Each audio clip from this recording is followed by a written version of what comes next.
Human was forced to marry an alien woman, 33 years older. No one expected what happened. Adam Steele cursed under his breath as the alien guards shoved him forward. The cold metal floor of the Altarian detention center bit into his knees, his wrists raw from the energy cuffs binding them behind his back. Reconnaissance specialist Adam Steele of Earth, announced the tall, blue-skinned official standing before him.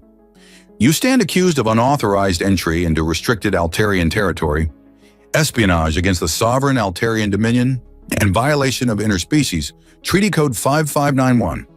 Adam kept his face neutral despite the panic rising in his chest. The mission had gone sideways the moment his stealth craft malfunctioned near Altair 4's atmosphere. What should have been a simple data-gathering operation had turned into a diplomatic nightmare. The penalty, continued the official, his voice echoing in the vast chamber, is death by neural dissolution? Or, quote, the alien's silver eyes narrowed. Permanent servitude to the Dominion. Go to hell, Adam spat, earning another rough shove from the guards. The official's thin lips curled in what might have been amusement. Your Earth bravado is noted, human. However, your choice has consequences beyond yourself. Your death would violate the Terran-Altarian non-aggression pact. Your people's colonies on Proxima Centauri would be vulnerable. Adam's blood ran cold. This wasn't just about him anymore. There is perhaps a third option. The voice came from behind the official, low, melodic, yet commanding. The guards straightened immediately, and even the official stepped aside with deference. A female Altarian emerged from the shadows. Unlike the others, whose skin ranged from pale blue to turquoise, hers had a distinctive silvery sheen that marked her as nobility. Her white hair was pulled back in a severe ponytail that emphasized her high cheekbones and pointed ears. The dark blue, nearly black uniform she wore bore insignia Adam recognized from intelligence briefings. A general, and not just any general. General Valera, the official acknowledged with a bow.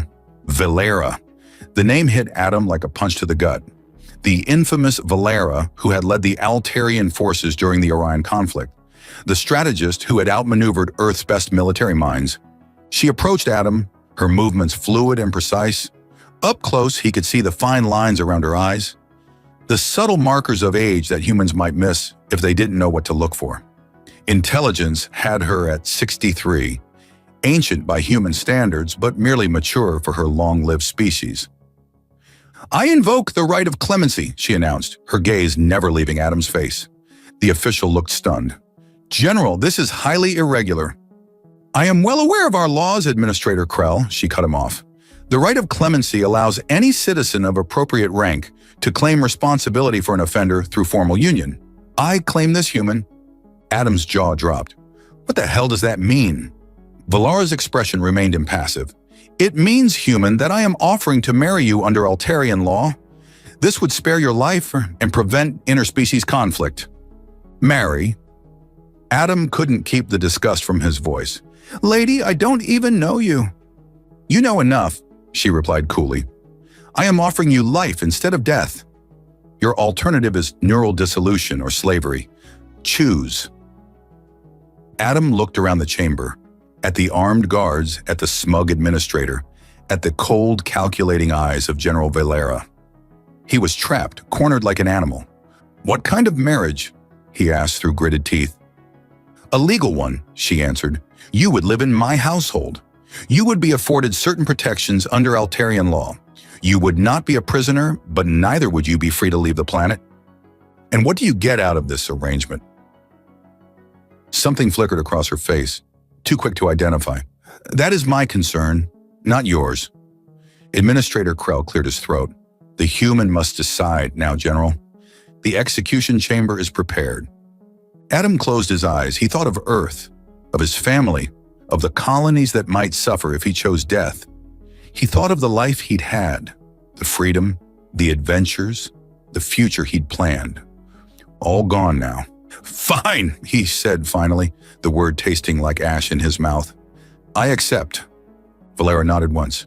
Remove his restraints. He is now under my protection. As the energy cuffs deactivated, Adam rubbed his wrists, glaring at the woman who had just become his wife. She was old enough to be his mother. Hell, his grandmother by human standards. Her face was a mask of cool authority, her posture rigid and unyielding. This wasn't a marriage. This was another form of prison. "Come," she said, turning on her heel. "We leave immediately for my estate." Adam followed, his shoulders squared, despite his defeat. He might be trapped in this farce of a marriage to an alien woman, 33 years his senior, but he'd be damned if he'd show weakness. Little did he know that this forced union would change both their lives in ways neither could possibly imagine. The journey to Velara's estate took them away from the gleaming spires of the Altarian capital and into the rugged highlands. Adam watched through the transport's viewport as urban sprawl gave way to strange, twisting forests of silver-barked trees with luminescent foliage. When they finally arrived, Adam was surprised. He'd expected an ostentatious mansion befitting a high-ranking general. Instead, Velara's home was a modest structure of stone and some translucent material that caught the light of Altair's setting sun, nestled against a cliff face overlooking a vast valley. "This will be your home now," Velara said, leading him inside. Her voice remained formal, devoid of emotion. "You will find your quarters adequately furnished for human needs." The interior was sparse but elegant. Curved walls, minimalist furniture, and what appeared to be living plants integrated into the architecture. Despite its alien design, there was something almost lonely about the place. "Where are your servants?" Adam asked. "Your staff? Security?" "I have none," she replied simply. "I prefer solitude." Adam frowned. "A general of your rank, living alone on the outskirts? That doesn't add up." Velara's silver blue eyes flashed. "You would do well to remember your position, human. You are here because I chose to save your life. That does not entitle you to question me." She showed him to a room, surprisingly comfortable with a bed sized for a human frame, and even some Earth-style furnishings. Before leaving, she paused at the doorway. "The environmental controls are there." She indicated a panel on the wall. "Adjust them to your comfort. There is a nutrition station in the common area. I have programmed it with human-compatible options." "How considerate of you," Adam replied, unable to keep the bitterness from his voice. "Planning to keep your pet human well-fed?" For a moment, something flickered across her face. Not anger, but something more complex. Then it was gone, replaced by her usual mask of indifference. "Rest," and she said, "Tomorrow we will establish the parameters of our arrangement." After she left, Adam explored his new prison. The room was comfortable but secure. No obvious weaknesses in the walls or ceiling. The window looked out over a sheer drop of several hundred meters. The door wasn't locked, which surprised him. He ventured out, moving silently through the house. He found Velara in what appeared to be a study, surrounded by holographic displays showing military formations and what looked like personnel files. She didn't notice him immediately, and in that unguarded moment, her face showed a weariness that aged her beyond her years. Adam retreated before she spotted him and continued his exploration. The house was larger than it appeared from outside, with several wings and chambers. Most were as minimalist as the entrance. But one room caught his attention.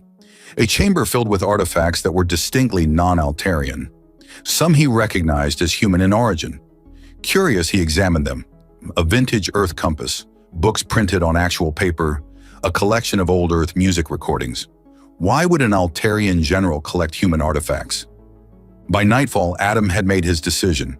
The house might not have obvious security, but there had to be some kind of perimeter defense. Still, he'd rather die trying to escape than live as a trophy husband to an alien warlord. He waited until the house fell silent. The alien sun had set, replaced by 2 moons that bathed the landscape in eerie purple light. Adam slipped out of his room, making his way to what he'd identified as a rear exit. To his surprise, it opened without resistance. Too easy, he thought, but pressed on anyway. The night air hit him like a physical force, colder than he'd expected, carrying strange scents that made his head swim. He pushed forward, heading for the tree line where the silver forest began. He'd made it perhaps 50 meters when the ground beneath his feet began to shift. What he'd taken for solid earth suddenly liquefied, becoming a viscous substance that clung to his boots. Each step became harder than the last until he was effectively immobilized. "The reactive soil responds to unfamiliar biological signatures," came Velara's voice from behind him. A defense mechanism, not a trap, though the distinction matters little to you at the moment. Adam turned as best he could to face her. She stood on a path of stable ground, wearing a simple robe, her white hair loose around her shoulders. Without her uniform and severe hairstyle, she looked different. Still alien, still older, but somehow more approachable. Did you really think I would not anticipate an escape attempt?" she asked. "Worth a shot," Adam replied, trying to maintain his dignity while sinking slowly into the alien soil. To his surprise, Valara approached, stepping onto the reactive soil which remained solid beneath her feet. She extended a hand. "Come. Before the cold affects you, human physiology is ill-suited to Altarian nights." Adam hesitated, then took her hand. Her skin was warmer than he expected, almost feverish by human standards. She pulled him free with surprising strength. "Why aren't you angry?" he asked as they walked back to the house. "Anger would be illogical. You acted as any captured being would." Inside, she led him not back to his room but to a central chamber where a heating element glowed softly in the center. "Sit," she said, gesturing to a cushioned platform. "You need warmth." Adam obeyed, too cold to argue. Valara disappeared briefly, returning with a steaming cup of something that smelled vaguely like cinnamon. "Drink. It will help regulate your temperature." He took a cautious sip. It wasn't unpleasant, sweet and spicy with an herbal aftertaste. "Why do you live alone?" he asked suddenly. "Why are there no other Altarians here?" Valara was silent for so long that Adam thought she wouldn't answer. When she finally spoke, her voice was quieter than he'd heard before. "Because they fear me," she said simply.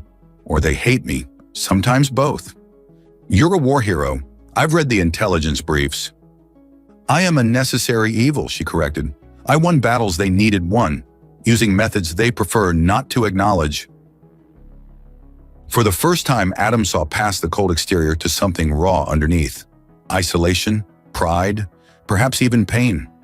"So this marriage," he ventured, "it wasn't just about saving me from execution, was it?" Her silver blue eyes met his. "No," she admitted, "it was not." Morning on Altair 4 brought a strange, copper-tinted light that filtered through Adam's window. He'd slept poorly, his mind replaying Valara's words. "It was not just about saving you from execution." What game was she playing? He found her in an open courtyard at the center of the house, performing what appeared to be martial exercises. Her movements were fluid yet precise, like water flowing through predetermined channels. Without her uniform, dressed in a simple gray tunic and leggings, she seemed less imposing, though no less alien. She finished a complex sequence before acknowledging him. "You slept inadequately," she observed. "How could you tell?" "Human physiology is transparent. Your capillaries dilate beneath the eyes when fatigued." Adam leaned against a pillar. "So you've studied humans?" "I have studied many species." She picked up a towel, dabbing at her neck where a faint sheen of moisture had gathered. "It is necessary for effective command." "And what have you learned about us?" Valara considered him with those unsettling silver blue eyes. "That you are contradictory creatures, physically weaker than many species, yet inexplicably resilient. Technologically primitive, yet advancing at rates that alarm the Galactic Council. Emotional to a fault, yet capable of rationality that surprises even Altarian logicians." "Is that a compliment or an insult?" "Neither. It is observation." She gestured to a low table where a simple breakfast awaited. "Join me." Adam hesitated, then sat across from her. The food was unfamiliar but not unpleasant, something like fruit with the consistency of cooked grain. "I have a proposal," Valara said after they had eaten in silence for several minutes. "Another marriage?" Adam quipped. The corner of her mouth twitched, almost a smile. "An exchange. I will teach you what you need to survive on Altair 4. Our customs, defenses, social structures. In return, you will share your knowledge of human tactics and culture." Adam set down his utensil. "Why would you want that?" "Your people clearly have the technological advantage." "Technology is not everything," she replied. "During the Orion conflict, your Earth forces were outgunned, outmanned, and surrounded. By all logical calculations, you should have been annihilated within days. Yet we held for 3 months and forced a stalemate," Adam finished. Valara nodded. It defied all the strategic models. I wish to understand how. Adam studied her. There was something she wasn't saying, some deeper motivation behind this exchange. What's the catch? No catch, simply an opportunity for mutual benefit. You are here indefinitely. Would you prefer to remain ignorant of your new world? Put that way, he didn't have much choice. Fine, but I have conditions. I want access to communications, to contact Earth and let them know I'm alive. Impossible, she said immediately. The Dominion monitors all outgoing transmissions. Your presence here is politically sensitive. Then I want freedom to move around the property without soil trying to eat me. Granted, I will program the defense systems to recognize your biometric signature. And I want the truth, Adam added, about why you really married me. Vilara's expression hardened. That is not part of our exchange. Then no deal. They stared at each other across the table, a silent battle of wills. Finally, Vilara inclined her head slightly. Very well. One truth for one truth. A fair exchange. You first, Adam insisted. Vilara set down her cup with deliberate care. I married you because I needed a human perspective that was not filtered through Dominion intelligence. Our leadership has miscalculations regarding your species. These could lead to costly errors. You're using me to spy on humanity? Adam felt his anger rising. I am using you to understand humanity, she corrected. There is a difference. Now your truth. Why did you accept this marriage when death might have been the cleaner choice for a soldier? The question caught him off guard. He'd expected something about Earth's defenses or military capabilities. He paused, considering a lie, then decided on honesty. I'm not ready to die. And I thought maybe, eventually, I could escape. Honesty, she noted with approval, rare in a captive. I'm not a captive. I'm a husband, Adam replied with bitter sarcasm. Indeed. She rose from the table. Our first lesson begins now. Come. She led him to a room he hadn't explored the previous night, a chamber with walls that seemed to shift and change, displaying three-dimensional maps and diagrams. This is a teaching space, she explained. Today, I will show you the reactive defenses of Altera 4, not just my estate, but the planet itself. In return, you will explain how Earth forces maintained supply lines during the Orion blockade. For the next several hours, they exchanged information. Vilara was a precise, thorough teacher, explaining the living biological defenses that permeated Alterian architecture and landscaping. Adam found himself reluctantly impressed by her intelligence and clarity. When his turn came, he was guarded at first, but soon found himself engaged in explaining the improvised tactics that had kept Earth's colonies supplied during the conflict. We called it the Mosquito Protocol, he explained, using the room's holographic interface to illustrate. Instead of large supply ships, we used thousands of micro-vessels, each carrying minimal cargo. Most got through because they weren't worth the energy to target. Inefficient, Vilara observed. But effective, Adam countered. Your blockade was designed to stop warships and freighters, not swarms of delivery drones. A strategy born of desperation, she noted, yet elegant in its simplicity. Was that admiration in her voice? Adam couldn't be sure, but for a moment the cold general seemed genuinely intrigued by human ingenuity. As they concluded the lesson, Vilara paused at the doorway. You are an adequate instructor, Adam Steele. Coming from her, he suspected this was high praise. You're not so bad yourself, General. Vilara, she corrected. In this house, between us, I am simply Vilara. It was a small concession, but somehow significant. As she left, Adam realized with surprise that he'd spent hours in her company without once thinking about escape. Their knowledge exchange continued over the next several days.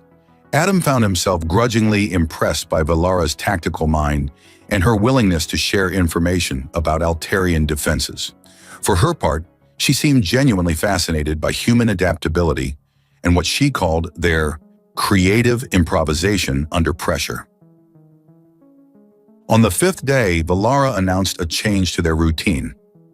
The Lunar Convergence Festival begins tomorrow, she said as they concluded their morning session. As my spouse, you will be expected to attend? Adam raised an eyebrow. I thought you lived in isolation. Now suddenly we're going to a party? It is not a party, she corrected, her tone suggesting the word offended her. It is a sacred tradition marking the alignment of our 3 moons. Attendance is mandatory for all citizens of rank. And if I refuse, it would be noted. Questions would be asked about the legitimacy of our union.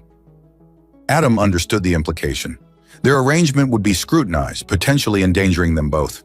Fine, he sighed. What do I need to know to avoid causing an interstellar incident? Much, she replied.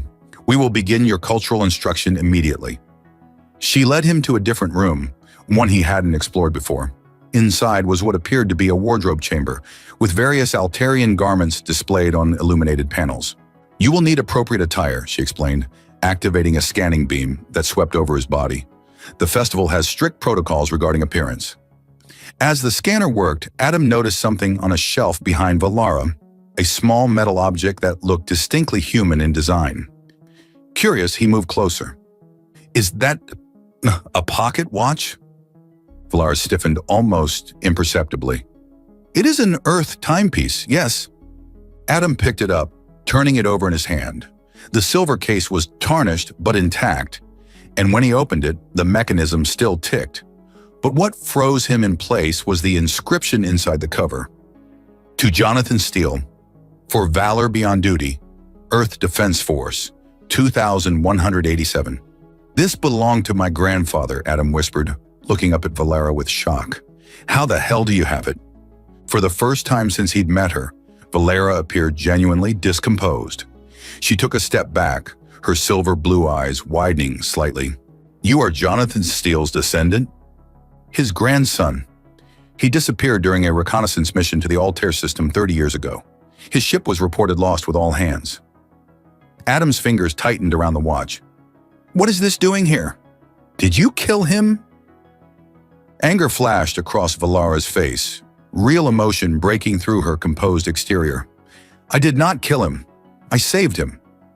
She moved to a wall panel and pressed her palm against it. A hidden compartment slid open, revealing a collection of Earth artifacts far more extensive than Adam had glimpsed before. Photos, books, even what appeared to be military insignia from Earth's defense forces. 30 years ago, I commanded a border patrol that intercepted a damaged Earth vessel, she said, her voice softer than he'd ever heard it. The pilot was injured but alive. By Dominion law, I should have executed him as an intruder. But you didn't, Adam said, realization dawning. No! I brought him here, healed him. He stayed for nearly a year while I arranged his covert return to Earth space. She touched one of the photos. A much younger Valara standing beside a man Adam instantly recognized from family albums. He gave me that watch as gratitude. Adam's mind reeled. That's why you have all these human things. That's why you saved me. When I saw your name in the detention report, I suspected a connection. The genetic scan confirmed it. She met his eyes directly. I owe Jonathan Steele a debt. I have repaid it by saving his bloodline. The revelation hung between them, altering everything Adam thought he knew about his situation. Valara hadn't just randomly selected him. There was history here, a connection that predated their meeting. My grandfather never spoke about what happened during that missing year, Adam said slowly. He came back changed, according to my father. More thoughtful about alien cultures, less willing to accept the military's view that all non-humans were potential threats. He was a remarkable man, Valara said. Adaptable, intelligent. He taught me much about humanity. There was something in her voice when she spoke of his grandfather, a warmth that contradicted everything he'd assumed about her cold nature. Were you and he... Adam left the question hanging. Valara's skin flushed a deeper blue. Our species are compatible in many ways, though such unions are forbidden by Dominion law. The implication was clear. Adam found himself strangely affected by this revelation, not disgusted as he might have expected, but intrigued. He looked at Valara with new eyes, seeing past the age difference and alien features to the woman who had risked everything to save his grandfather, and now him. The festival tomorrow, he said abruptly, changing the subject. What exactly happens at this thing? Valara seemed grateful for the shift. It is primarily ceremonial. There will be displays of light art, traditional music, ritual dancing. As my spouse, you will be expected to participate in the bond dance. I'm not much of a dancer, Adam admitted. It is not complex. It merely requires, she hesitated, physical synchronicity between partners. The way she said it made Adam suspect there was more to this dance than simple movement. The thought sent an unexpected heat through him. Then I guess you'd better teach me, he said, his voice dropping lower.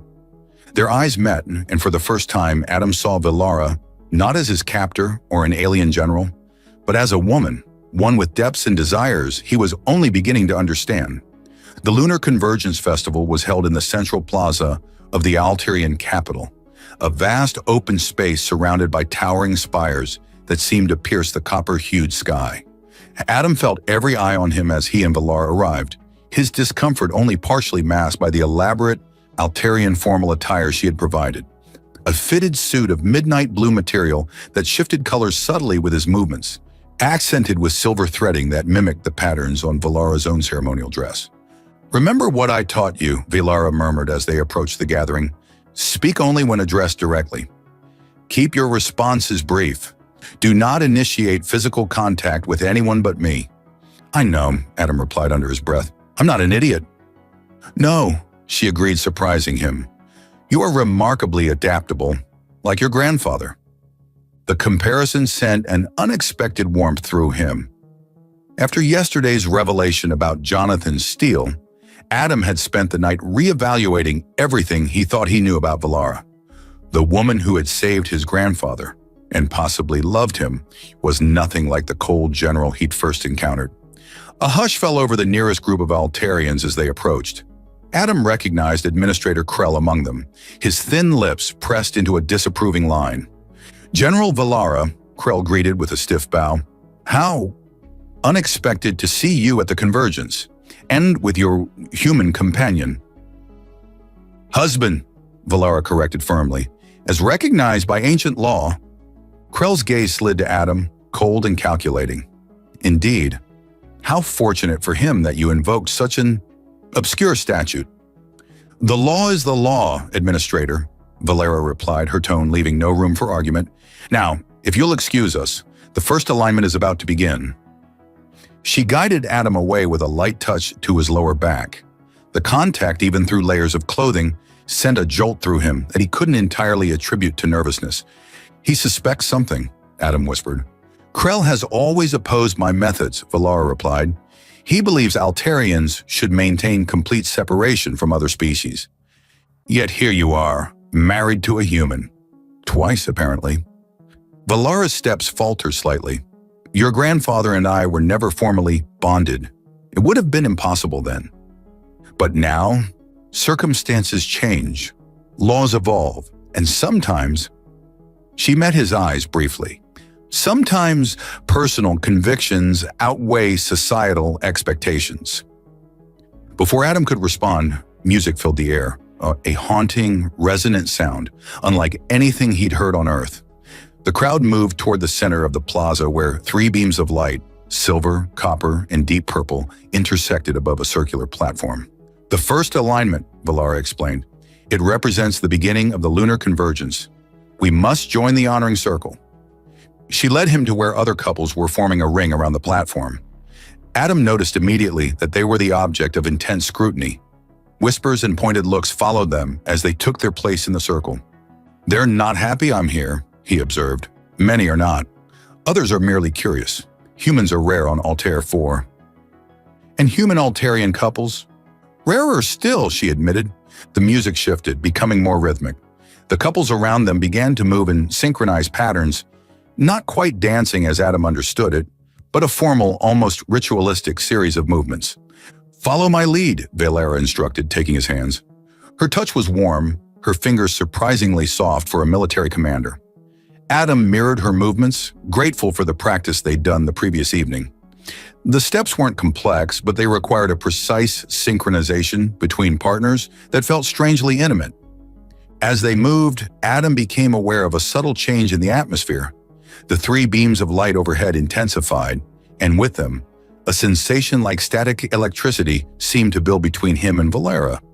Each time their hands met or their bodies aligned in the pattern of the dance, the feeling strengthened. "What's happening?" he whispered during a moment when their faces drew close. "The convergence amplifies bioenergetic field," she replied, her voice lower than usual. "It is part of the ritual." Adam suddenly understood why she'd been reluctant to explain the full nature of the bond dance. This wasn't just a ceremonial movement. It was creating a genuine physical response between them. Each touch now carried an almost electric charge, and he found himself increasingly aware of Valara not as an alien general, but as a woman, her scent, the grace of her movements, the unexpected softness of her skin against his. The music intensified, and with it, the dance became more intricate. Partners moved closer, their bodies aligning in ways that mimicked the convergence of the moons overhead. Adam found his heart racing as Valera's form pressed against his, her silver blue eyes locked with his own. "This is more than just a dance, isn't it?" he managed to ask as they turned together. "The convergence celebrates union in all forms," she replied, her voice husky, cosmic, spiritual, physical. The implication was clear, and Adam was surprised to find himself responding not with revulsion, but with a growing desire. The age difference, the alien nature of her, none of it seemed to matter in this moment. There was only the connection between them, strengthening with each synchronized movement. As the dance reached its crescendo, Adam noticed that other couples were leaving the circle, moving to more private alcoves around the plaza's perimeter. The meaning was unmistakable. "Valara," he began, uncertain how to proceed. She met his gaze, and for the first time, he saw naked emotion in her eyes. Desire, yes, but also vulnerability. "The ritual does not require completion," she said softly. "We can withdraw." Adam considered their options. They were surrounded by Altarians already suspicious of their union. Withdrawing might confirm those suspicions, but more than that, he realized with surprise, he didn't want to withdraw. "What if I don't want to?" he asked, his voice low. Valara's eyes widened slightly, the silvery blue darkening. "Then we would honor the ritual as tradition demands?" Around them, the remaining couples were moving in perfect synchronicity, the energy between them palpable. Administrator Krell watched from the edge of the plaza, his suspicious gaze never leaving them. Adam made his decision. Drawing Valara closer, he aligned his movements perfectly with hers, embracing the ritual fully. The connection between them surged, and he saw surprise and then unmistakable pleasure cross her features. "Your quarters or mine?" he whispered against her ear. Her answering smile transformed her face, making her look decades younger. "Mine are closer." As they slipped away from the plaza, Adam caught Krell's furious expression. Let him suspect, Adam thought. This was no longer about maintaining appearances. Something had changed between him and Valara. Something neither of them had expected when this forced marriage began. Adam woke to the copper light of Altair's sun streaming through unfamiliar windows. For a moment, he was disoriented until memories of the previous night flooded back. The lunar convergence, the bond dance, and what followed when he and Valara returned to her quarters. He turned to find her watching him, her silver blue eyes thoughtful. Her white hair spilled loose across the pillow, making her look softer, younger somehow. "You're staring," he said with a small smile. "Observing," she corrected. "There appears to be a physiological change." Adam frowned. "What do you mean?" She reached out, tracing a finger along his forearm where faint, silvery patterns had appeared, patterns that matched the natural markings on her own blue skin. "The convergence bond," she explained. "It sometimes creates a bioenergetic resonance between partners, but it's extremely rare between different species. I've never seen it manifest physically before." Adam examined the delicate patterns. They didn't hurt or itch. In fact, he wouldn't have noticed them if she hadn't pointed them out. "Is it dangerous?" "No," she said, her voice softer than usual. "But it is significant.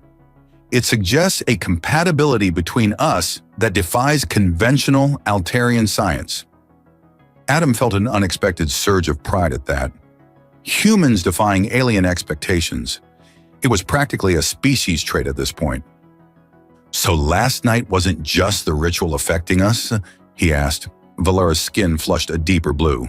The convergence may have amplified what was already present, but it cannot create what does not exist. The admission hung between them, an acknowledgement that whatever had happened wasn't simply alien biology or ritual magic. There was something real between them, something neither had anticipated when their arrangement began. Before Adam could respond, an urgent chime sounded throughout the room. Valara was instantly alert, all softness vanishing as she rose and activated a communication panel. "General Valara," she answered, her voice once again the cold commander's tone he'd first encountered.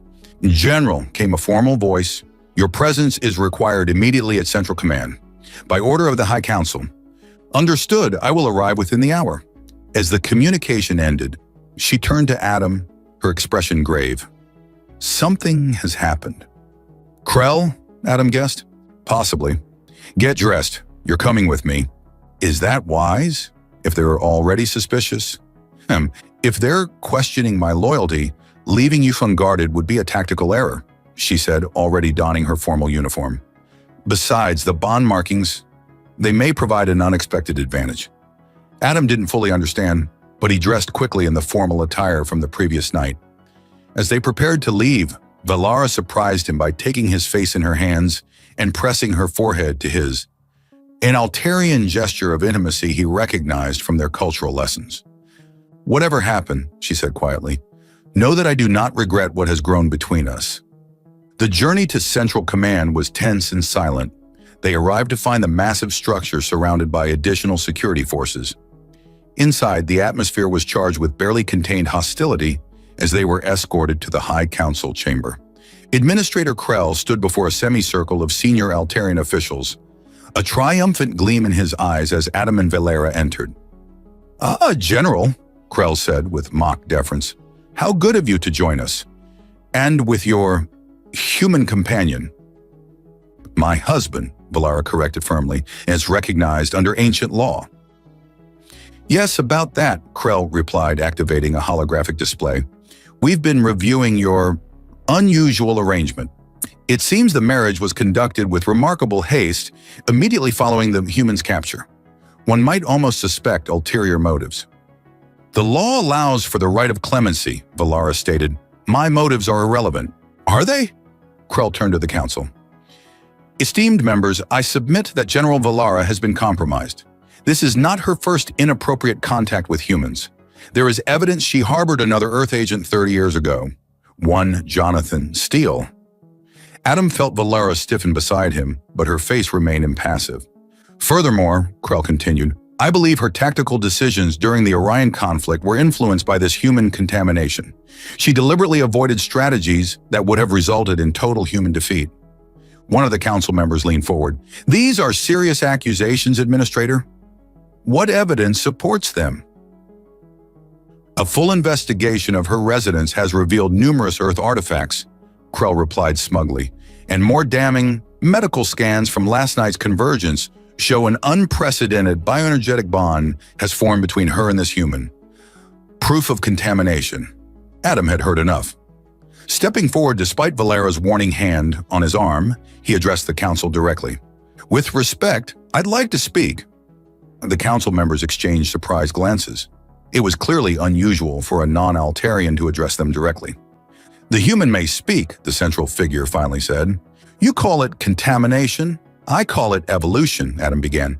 "Yes, General Valara saved my grandfather 30 years ago. Yes, she chose to marry me rather than execute me. But have you asked yourselves why?" He rolled up his sleeve, displaying the silver markings that had appeared overnight. "This bond isn't contamination. It's proof of compatibility. Proof that humans and Altarians aren't as different as you've been led to believe." Murmurs spread through the chamber. Adam pressed his advantage. "Administrator Krell claims the general was compromised during the Orion conflict. But consider this, her strategies prevented a total war that would have decimated both our species. She saw what you couldn't. That cooperation offers more than conquest ever could." "Preposterous," Krell sputtered. "Humans are primitive, emotional creatures." "Exactly," and Adam interrupted. "We're emotional. We're adaptable. We think outside your rigid structures. And that terrifies you, doesn't it, Administrator?" Not because we're a threat, but because we represent change. The council chamber had fallen silent. Even Valara was watching him with something like wonder in her eyes. I propose a demonstration, Adam continued boldly, a tactical simulation. Pit your best strategists against a human approach. See for yourselves what General Valara already knows, that human thinking can complement Altarian precision, not contaminate it. The council members conferred quietly among themselves. Finally, the central figure spoke. An interesting proposal. General Valara, do you support this human's suggestion? Valara stepped forward, standing shoulder to shoulder with Adam. I do, Counselor, and I volunteer to lead the demonstration personally. Very well, the counselor decided. The simulation will commence immediately. Administrator Krell, you will lead the opposition force. Krell's face contorted with fury, but he bowed stiffly. As the council commands. As they were led toward the simulation chambers, Valara leaned close to Adam. That was either brilliantly strategic or foolishly reckless, she whispered. Maybe both, Adam replied with a grin. Isn't that what you find fascinating about humans? For the first time since he'd known her, Valara laughed, a genuine warm sound that transformed her face. Indeed, perhaps that's why I keep marrying them. The tactical simulation chamber was a vast spherical room, lined with neural interface technology that created immersive battle scenarios indistinguishable from reality. Adam had seen similar systems on Earth, but the Altarian version was generations more advanced. The parameters are simple, explained the chief technician. Each team will command a fleet defending a strategic position against an overwhelming enemy force. Victory is achieved by either destroying the enemy or maintaining your position for the duration of the simulation. Adam and Valara stood on one side of the chamber, while Krell and his selected officers occupied the other. The High Council members observed from an elevated platform. This is madness, Von Krell sneered. Allowing a human to participate in our military simulations is a breach of security protocols. The Council has authorized it, Valara replied calmly. Unless you fear the challenge, Administrator. Krell's face darkened. Prepare to be humiliated, General. And you, human, prepare to see what real Altarian strategy looks like. As the technicians fitted them with neural interfaces, Valara leaned close to Adam. Trust your instincts, she whispered. That's what I've always admired about humans, your ability to improvise when logic fails. The simulation activated, and suddenly they were standing on the bridge of an Altarian warship. A tactical display showed their fleet. 12 vessels arranged in a defensive formation around a space station. In the distance, enemy ships approached, nearly 3 times their number. Standard Altarian doctrine would have us form a perimeter defense, Valara explained, concentrating firepower to maximize efficiency. But they'll just overwhelm us with number, Adam observed. We need something they won't expect. He studied the tactical display, noticing a nearby asteroid field. What if we hide half our ships in those asteroids? When they commit to attacking our visible forces, we hit them from behind. Valara considered this. An ambush, unorthodox by Altarian standards, but potentially effective. They implemented the strategy, and as the battle commenced, Adam noticed something strange. The enemy tactics seemed specifically designed to counter their approach, as if they knew what was coming. Krell's cheating, Adam realized. He's monitoring our communications. Valara's eyes narrowed. Then we'll communicate differently. She touched the silver markings on Adam's arm, then her own. The convergence bond, it might allow for more than just physical compatibility. Adam understood immediately. He closed his eyes, focusing on the connection between them, that strange resonance that had formed during the lunar convergence. To his amazement, he could sense Valara's thoughts, not as words but as tactical impressions. They began coordinating without speaking, adjusting their strategy moment by moment. Their ships moved in perfect synchronicity, executing maneuvers that combined Altarian precision with human unpredictability. On the other side of the simulation, Krell grew increasingly frustrated as his advantage disappeared. Impossible, he shouted.